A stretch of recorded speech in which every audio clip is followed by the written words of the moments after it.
Hi, this is Will Bunton, and this is my ethnography project for EDL 662. Meet the Bunton family, circa 1968.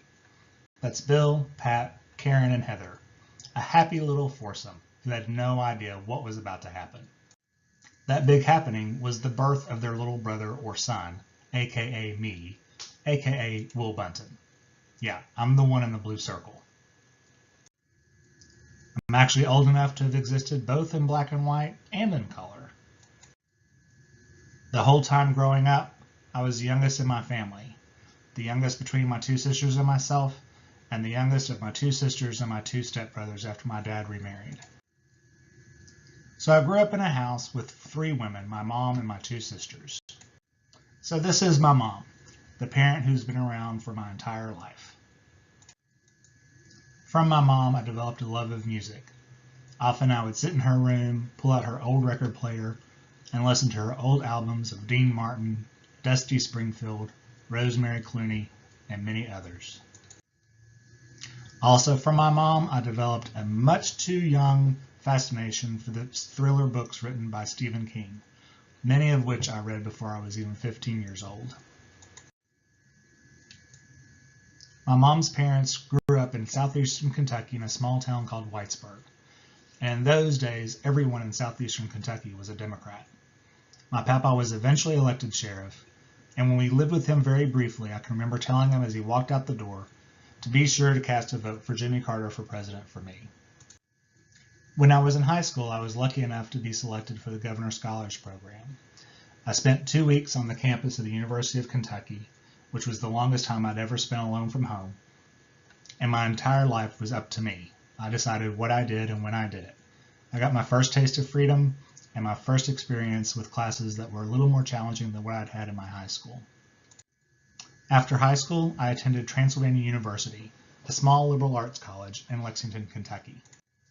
Probably the most influential instructor I had while at Transylvania was a woman named Martha Geringer. She taught the composition and communication courses for freshmen.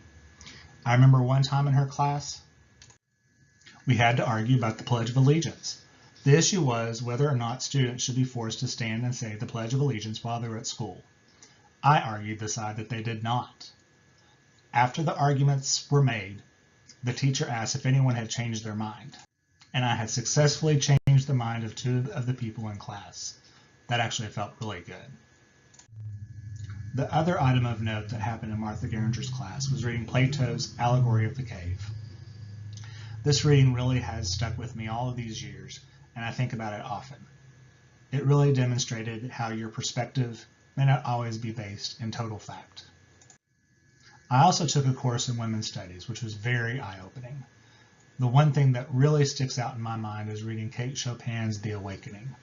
For me, it was just a tremendous novel and really demonstrated the kinds of ways that people are silenced and how people respond to that kind of situation. I also took a few philosophy classes where we read Nietzsche, Foucault, and others. Those classes really kind of messed with me, so I was often trying to figure out whether or not I was a brain in a vat. By now, I've just decided to accept the fact that I am a brain in a vat and just move on. After college, I continued to read, which included books like Margaret Atwood's The Handmaid's Tale and The Mists of Avalon. The Mists of Avalon, to me, gets back to the point of perspective and how understanding how different people see and experience the same situations in very different and unique ways. In 1993, I traveled to Washington, D.C. to take place in a March on Washington. While there, the organizers had put together a display of the AIDS quilt to be on the mall at Washington. What was really hard for me to understand was this was only a part of the quilt. The quilt had grown too far to display at any one time in its entirety. Walking through those rows, seeing the stories of people from Kentucky, across the country, and around the world really hit home for this young kid from Eastern Kentucky who was beginning to understand that he was going to have a different life as a gay man in the United States. It was an emotional moment and one that I'll never forget, one that I still can't properly put into words exactly how it affected me. To lighten up for a little bit, Shortly after I graduated from college, I started to get a little more deep into the world of technology.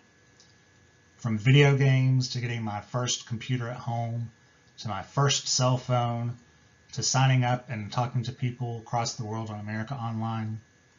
The funny thing about America Online was not only could you talk to people all across the world, you could talk to people who were just living about 5 minutes away from you, which is exactly what happened to me, and exactly how I met my partner of the last 21 years.